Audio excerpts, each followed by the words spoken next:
مسیح یسوع کے زندہ جلالی اور بابرکت نام میں آپ سب سننے والوں کی سلامتی چاہتا ہوں۔ میں آپ کا ہوسٹ پاسٹر غفور، اور آج پھر تلاش حق کے ایک نئے ایپیسوڈ کے ساتھ آج آپ کے سامنے ہیں، اور ہر طرف کی دفعہ آج بھی ایک ہمارے ساتھ خدا کے عظیم خادم موجود ہیں جن سے آج ہم بات چیت کریں گے۔ ان کا نام پاسٹر سرفراز ہے، جو VFK کے ساتھ خدمت کر رہے ہیں، اور خداوند اپنے خادم کو پاکستان کے طول و عرض میں بڑی کثرت کے ساتھ اپنے جلال کے لیے استعمال کرتا ہے، اور ہم ان کے وسیلہ سے آج جو ہے وہ کلیسیا پاکستان کے تعلق سے خود بات کریں گے۔ سو آئیں ملتے ہیں خدا کے عظیم خادم سے۔ God bless you. بھی ایک جو ہے وہ بڑی ابتدری میں زندگی بسر کر رہی ہے، تو ان کی سرفرازی اور ان کی ترقی کا سبب جو ہے وہ کیسے ہو سکتا ہے، یا خادمین کیسے بن سکتے ہیں، یا کن رخ کے اوپر جو ہے ان کو فوکس کرنا چاہیے، خادمین کو بھی، ٹیچ کرنے والوں کو بھی، لیڈ کرنے والوں کو بھی، اور کلیسیا کا بھی رخ جو ہے وہ کس طرف ہونا چاہیے، تاکہ یہ جسمانی طور پر بھی اور روحانی طور پر بھی سرفرازی پائیں اور خداوند میں بڑھتے چلے جائیں۔ اوکے، میں سمجھتا ہوں کہ چرچ جو ہے وہ ہر ایک بدحالی کا سلوشن ہے، ٹھیک ہے؟ تو پاکستان کے اندر چرچ کو کہا گیا ہے، خداوند یسوع مسیح نے کہا گا تم دنیا کے نور ہو اور تم زمین کے نمک ہو۔ تو میں اس کو اس طرح انڈرسٹینڈ کرتا ہوں کہ خدا کی بادشاہی جو ہے وہ کونے کونے میں پھیلنی چاہیے۔ میں نے اس کو اس طرح پاکستان کے جو مسائل ہیں اس کو انڈرسٹینڈ کیا کہ there is lack of unity among the leaders جو ہے ان کے اندر یونٹی نہیں ہے، اور دوسرا یہ کہ دا لیک آف پاکستان کے اندر جو بڑا لیک ہے وہ انٹرنیشنل چرچ کے ساتھ کٹا ہوا ہے، خدا سے دوری ہے، لیڈرز نہیں ہے، یونٹی نہیں ہے پاکستان کے اندر۔ اور جو سولوشن جو پاکستان کے لیے، پاکستان کی قوم کے لیے، مسیحی قوم کے لیے، وہ یہ ہے کہ چرچ ہے۔ چرچ جو ہے اٹ سیلف ایک سلوشن ہے۔ اگر چرچ موجود ہے اور لوگ اندھیرے میں ہیں، ٹھیک ہے، تو چرچ صحیح سے کام نہیں کر رہا، اپنا کردار ادا صحیح نہیں کر رہا۔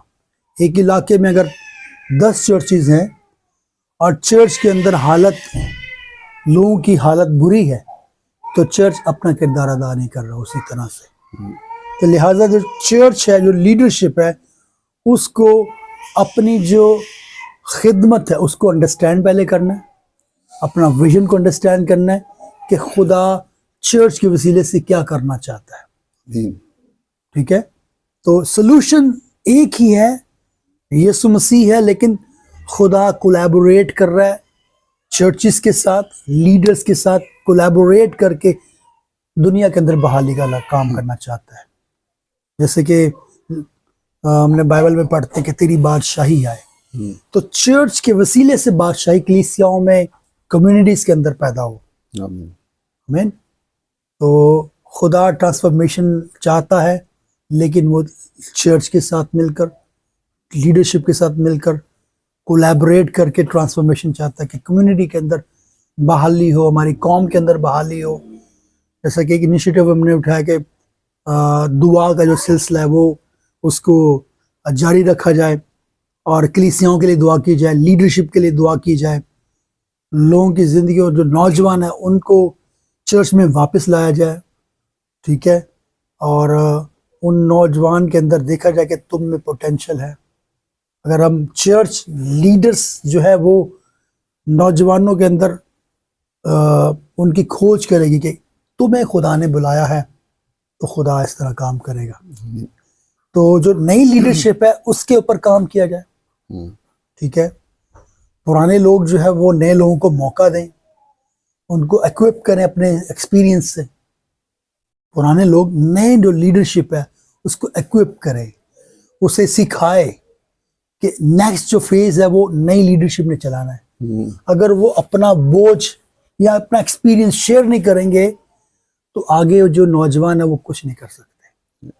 تو میرا میسج یہی ہے کہ جو موجودہ بڑے لیڈرز ہیں، نئے آنے والے لیڈرز کو موقع دیں، انہیں پروموٹ کریں، انہیں ٹیچ کریں، اور آنے والے وقتوں میں جو کام خدا کرنے والا ہے ان نوجوانوں کے وسیلے سے انہیں طریقے سے استعمال کر سکے.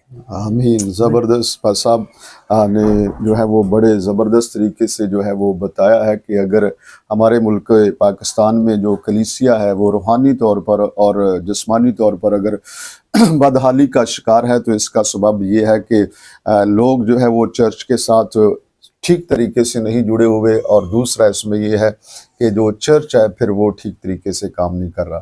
تو چرچ کو بھی ٹھیک طریقے سے کام کرنا چاہیے، اور لوگوں کو بھی چرچ کے ساتھ پراپر یعنی کہ جو ہے وہ جڑ کے رہنا چاہیے. اور ہم نے بڑے زبردست طریقے سے انہوں نے اس کے اوپر بڑی ڈیٹیل کے ساتھ جو ہے وہ تفصیل کے ساتھ بتایا ہے کہ کیسے پھر ہم خدا میں سرفرازی پا سکتے ہیں، بحالی پا سکتے ہیں. سو پس سب ایک چھوٹا سا پوائنٹ اس میں اور ایڈ کروں گا میں.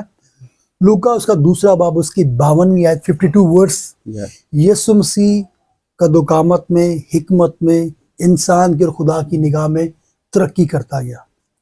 لائک جیسس گرو ان 4 ایریاز، روحانی، جسمانی، سوشل، اور وہ ہر طرح سے وہ گرو کیا اس دنیا میں رہ کے ایک انسان ہوتے ہوئے. تو چرچ کو اس پرٹیکولر آیت کو انڈرسٹینڈ کرنا ہے کہ چرچ کس طرح لوگوں کی مدد کر سکتا ہے، کمیونٹی کو گرو کر سکتا ہے جسمانی طور پر، روحانی طور پر، سوشلی، اور ایجوکیشن میں لوگوں کی کیسے مدد کر سکتا ہے. تو خدا چاہتا ہے کہ لوگ گرو کریں، چرچ گرو کرے، کلیسیا گرو کرے، لیکن ہمیں جو نمونہ ہے، جو پیٹرن ہے یسوع کا، اس کو فالو کرتے ہوئے ہم گرو کر سکتے ہیں. آمین. یہ زبردست طریقہ ہے. سو میں صاحب آپ کی اسی بات کو جو ہے وہ آگے یوحنا کا جو تیسرا خط ہے اس کی دوسری آیت سے جو ہے نا وہ میں وائنڈ اپ کروں گا. اس نصیحت کو جو ہے وہ پاس صاحب نے جیسے بڑے زبردست طریقے سے سمجھایا ہے، اور یہی جو ہے وہ آپ کی جسمانی روحانی ترقی کا سرفرازی کا سبب ہے کہ آپ چرچ کے ساتھ جڑیں، اور جو لیڈرشپ ہے ان کو ٹھیک طور پر خدا کے کلام کے مطابق کام کرنا چاہیے. مسیح یسوع کو جو ہے وہ نمونہ بناتے ہوئے، اس کے نقش قدم پر چلتے ہوئے.